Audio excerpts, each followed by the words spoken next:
SLE রোগ নিয়ে অনেকে আসছেন, এটা আসলে একদম প্রাথমিকভাবে শুনলে মনে হয় যে অচেনা একটা কিছু। এটা নিশ্চয়ই মানুষের সিম্পটমের কারণে পরিচিত। আপনার কাছ থেকে এসএলই সম্পর্কে শুনতে চাই। আপনাকে ধন্যবাদ। আসলে আমাদের যারা ব্যথা নিয়ে আমরা কাজ করি, বাত ব্যথা বা প্যারালাইসিস নিয়ে, তাদের এসএলই রোগী আসে আমাদের কাছে আসলে ক্রনিক স্টেজে আসে। প্রাইমারিলি এটা ডিলস করে বিভিন্ন রিউমাটোলজিস্ট এবং মেডিসিন স্পেশালিস্টরা সিস্টেমিক লুপাস ইরাইথ্রোমেটোসিস, মানে এটা একটা অটোইমিউন ডিসঅর্ডার। এটা আমাদের স্কিন এফেক্ট হতে পারে, রোগীর জোড়া এফেক্ট হবে, ব্যথা বেদনা হবে, হাত পা ফুলে যেতে পারে, র্যাশ হবে। মানে এই যে এটার নামটা হচ্ছে কি লুপাস, মানে এটা একটা ল্যাটিন ওয়ার্ড। লুপাস এটা ল্যাটিন ওয়ার্ড, এটার মানে বাংলা হচ্ছে নেকড়ে। নেকড়ে মানে নেকড়ে আগে কামড় দিলে যেরকম হয়ে যেত মানুষের শরীরে, আগে তো নেকড়ে কামড়া, তখন তো নেকড়ে আমরা খুঁজেও পাই না। তো তখন ওই যে ছবি মানে স্কিনের যে ছবিটা আসতো, এই জন্য এটা নাম দিছে নেকড়ে লুপাস, মানে ওরকম হয়ে যায় রুগী।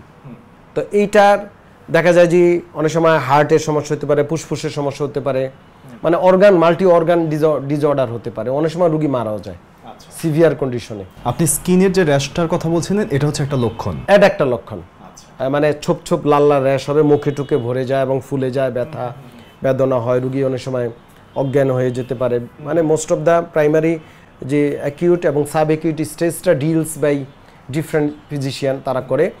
আমাদের কাছে রুগীটা মূলত আসে বিভিন্ন ব্যথা নিয়ে, সিস্টেমিক লুপাসের ব্যথা বেদনা নিয়ে আসে। তো এই ব্যথা বেদনার অনেক সময় হাত পা ডিফর্মড হয়ে যায় ব্যথায়, রুগী চলাফেরা করতে পারে না, কারণ পেইন কিলার ওনারা হয়তো অনেক সময় স্টেরয়েড ইউজ করে বিভিন্ন কারণে। তো সেটার একটা পার্শ্ব প্রতিক্রিয়া আছে, এটা একটা লিমিটেশন আছে, একটা পরে আর দেওয়া যায় না। তখন ওই রুগীগুলা রিহ্যাবিলিটেশন এবং পেইন ম্যানেজমেন্টের জন্য আমরা যারা বাত ব্যথা বিশেষজ্ঞ, আমরা এটা ডিলস করি। মানে আমরা ক্রনিক কেসগুলো দেখি। ক্রনিক মানে ধরেন কয়েক সপ্তাহ মাস পরে যে তাকে আবার তার লাইফে ফিরিয়ে আনা, তার ইমিউনিটি বুস্ট আপ করা, মাসেল ফ্রি করা, এগুলার ক্ষেত্রে আপনার রিহ্যাবিলিটেশন, বিভিন্ন থেরাপি, ইলেকট্রোথেরাপি, ফিজিওথেরাপি, এক্সারসাইজ, এক এক রুগীর ক্ষেত্রে এক একটা কাজ করে আমরা তখন এই রুগীগুলো আমরা ডিলস করি। বাট এটা একটা মাল্টি ডিসিপ্লিনারি টিম ওয়ার্ক, এখানে অনেকগুলো চিকিৎসকের একসাথে সমন্বয়ের মাধ্যমে কাজটা হয়ে থাকে।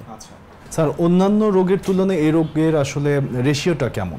এই রোগটা মহিলাদের বেশি হয়, কমনলি ইয়াং মহিলা মেয়েদের কমনলি হয় পুরুষের তুলনায়। আর এটা কোনো ছোঁয়াচে রোগ না, মানে এটা যে এরকম যে করোনা ছোঁয়াচে pandemic, this is not pandemic.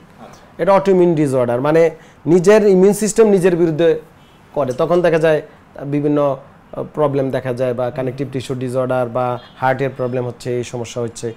তো এগুলা রেয়ার কেস, খুবই কম, বাট হচ্ছে। যেহেতু আমরা বাত ব্যথা নিয়ে কাজ করি, আমাদের কাছে নিয়মিত রোগীগুলো আসে। বা অনেকে জানে না, দিয়ে এসিলি আমি অত প্রাইমারি ম্যানেজমেন্ট করলাম, তার স্কিনে র্যাশ টেস্ট চলে গেল, হার্ট ওকে ভালো, আগের চেয়ে ভালো, সে এখন স্টেবল, বাট ব্যথা বেদনা, রুগী বিছনায় পড়ে আছে, হাঁটতে পারে না। তখন কোথায় যাবে?